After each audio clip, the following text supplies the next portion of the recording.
الثعلب الفرنسي هيرفي رينار ماذا قال عن مباراة المغرب أمام فرنسا غدا في الدور نصف النهائي من مونديال قطر؟ طبعا كلنا عارفين ان هيرفي رينار عاشق للمغرب بشكل كبير جدا، ولكن حينما يتواجه أسود المغرب أمام ديوك فرنسا وهي بلد هيرفي رينار،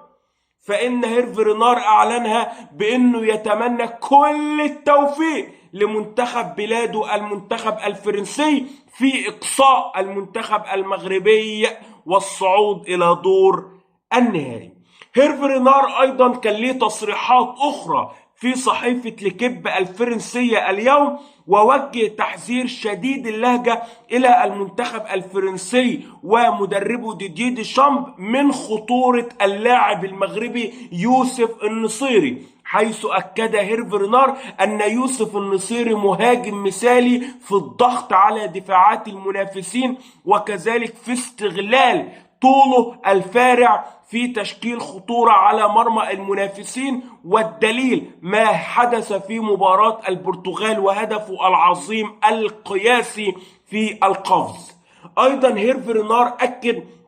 ان المنتخب المغربي لديه مفاتيح لعب كتير جدا جدا جدا، يتمنى من المنتخب الفرنسي انه يقفل على هذه المفاتيح ويشل المنتخب المغربي في نصف الملعب بالضغط العالي. ايضا هيرفي رينار في ختام حديثه اكد بانه يتمنى بان منتخب فرنسا يقدر يسجل هدف في مرمى منتخب المغرب في اول ربع ساعة، مما سيربك حسابات الركراكي ولاعبي.